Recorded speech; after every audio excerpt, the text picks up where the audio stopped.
Hi guys. आज की इस वीडियो में हम डिस्कस करेंगे कि जहां डिस्प्यूट सिविल नेचर का हो और उस केसेस के जो इंग्रेडिएंट है वो अगर क्रिमिनलिटी के हैं तो उस केसेस को हमें क्या करना चाहिए। कभी कभी कोई क्लाइंट जो है वकील के पास आता है और वो प्रैक्टिस करते हैं क्राइम की, सिविल की प्रोसीडिंग के बारे में वो जानते ही नहीं। थोड़े से पैसे के लालच में वो क्या करते हैं कि उस जो सिविल नेचर का केसेस उसको उठा के वो क्राइम में ढकेल देते हैं, एक तहरीर तैयार कर देते हैं कि भाई थाने जाओ। अगर उसकी कोई जान पहचान हुई अच्छी थाने में तो फट से उस पर जो है एफआईआर करा देते हैं। ये किस तरह के केसों में होता है? कोई धोखाधड़ी करके किसी के मकान को, प्लॉट को, खेत को अगर सेल आउट कर देता है तो इंग्रेडिएंट इसके जो है क्रिमिनलिटी के हैं, लेकिन नेचर जो है वो सिविल है। या किसी व्यक्ति के दूसरे व्यक्ति पर कुछ पैसे चाहिए और पुलिस में बहुत अच्छी उसकी जान पहचान है, पुलिस वालों से बहुत अच्छी अंडरस्टैंडिंग है उसकी, तो वो क्या करता है कि कुछ थोड़े घने पैसे खिला देता है या अपनी जान पहचान का फायदा उठाते हुए उस व्यक्ति के खिलाफ जिस पर उसके पैसे हैं उसके खिलाफ एफआईआर करा देता है और मुकदमा जो है ट्रायल में आ जाता है। तो सबसे पहले मैं ये बता दूं कि इस तरह के जो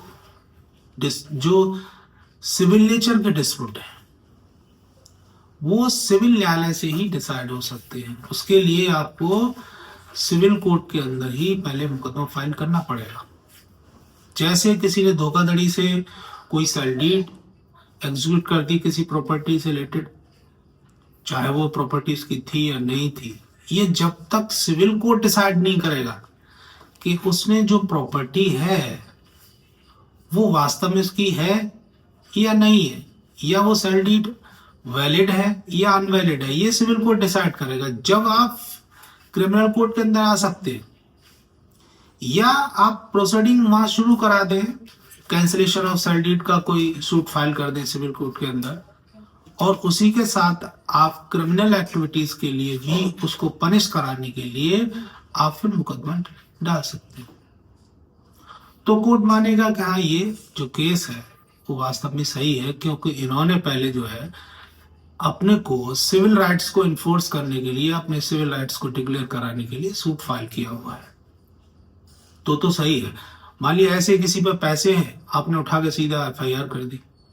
सबसे पहले अगर आपके पैसे किसी पे हैं तो कोर्ट ये देखेगा कि क्या आपने उस पैसे से रिलेटेड कोई रिकवरी सिविल सूट फाइल किया है, नहीं किया। अगर ऐसा नहीं किया और आप सीधे जो है क्रिमिनल एक्टिविटीज के लिए उसके जो एफआईआर करा दिया है, कोई कंप्लेंट केस डाल दिया है, तो वो ऑटोमेटिक केस ही नल एंड वॉइड है और उसमें एक्यूज को जमानत देना और लेना बहुत आसान है, वो केस टिकेगा नहीं। इसी तरह का एक डिसीजन जो है इलाहाबाद हाई कोर्ट ने दिया है, बहुत ही लेटेस्ट है, 2024 का है, वॉल्यूम 1 में जेसीसीआर पेज नंबर 108 पे डिफाइन है वो वैभव गेला वर्सेस स्टेट ऑफ ईवी, जिसमें साफ साफ कहा गया है, इस मुकदमे में था कि किसी व्यक्ति के थोड़े से पैसे जो दूसरे व्यक्ति पे चाहिए थे, उसने सीधे सीधे उसके नाम जो एफआईआर करा दी।